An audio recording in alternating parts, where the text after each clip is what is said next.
क्या आपने कभी सोचा है कि महलों का सुख, अपार धन दौलत और राजा बनने का गौरव छोड़कर कोई सन्यासी क्यों बन जाता है? आखिर क्या था उस राजकुमार की खोज में जिसने दुनिया को शांति और अहिंसा का सबसे बड़ा मार्ग दिखाया? नमस्कार दोस्तों, कोड स्पार्क पर आपका स्वागत है। आज हम बात करेंगे उस महान आत्मा की जिन्हें हम एशिया की ज्योति यानी लाइट ऑफ एशिया के नाम से जानते हैं। आज की कहानी है राजकुमार सिद्धार्थ से महात्मा बुद्ध बनने तक के सफर की। कहानी शुरू होती है आज से करीब 2500 साल पहले नेपाल की तराई में स्थित लुम्बिनी में। राजा शुद्धोधन के घर एक पुत्र ने जन्म लिया। नाम रखा गया सिद्धार्थ। उनके जन्म पर ज्योतिषियों ने कहा था कि ये बालक या तो चक्रवर्ती सम्राट बनेगा या फिर दुनिया का सबसे बड़ा सन्यासी। पिता शुद्धोधन डर गए कि कहीं उनका बेटा सन्यासी न बन जाए, इसलिए उन्होंने सिद्धार्थ को दुखों से दूर ऐश्वर्य के एक सोने के पिंजरे महल में कैद रखा। युवावस्था में उनका विवाह राजकुमारी यशोधरा से हुआ और उनका एक पुत्र हुआ जिसका नाम रखा गया राहुल। लेकिन नियति को कुछ और ही मंजूर था। एक दिन जब सिद्धार्थ महल से बाहर सैर पर निकले तो उन्होंने 4 ऐसे दृश्य देखे जिन्होंने उनकी आत्मा को हिला दिया। एक लाचार बूढ़ा व्यक्ति, एक कराहता हुआ बीमार, एक मृत शरीर और अंत में एक अत्यंत शांत और प्रसन्न सन्यासी। सिद्धार्थ ने महसूस किया कि ये शरीर, यह यौवन और ये सुख सब अस्थायी है। अंत में सिर्फ दुख और मृत्यु है।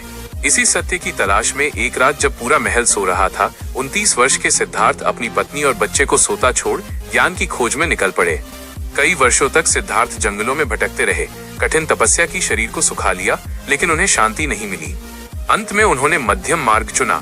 बिहार के बोधगया में एक पीपल के पेड़ के नीचे बैठकर उन्होंने संकल्प लिया, जब तक ज्ञान नहीं मिलेगा मैं यहाँ से नहीं उठूंगा। 6 साल की तपस्या के बाद वैशाख पूर्णिमा की उस रात सिद्धार्थ के भीतर का अंधकार मिट गया। उन्हें बोध हुआ और वे सिद्धार्थ से बुद्ध बन गए, यानी जिसे परम ज्ञान प्राप्त हो चुका हो।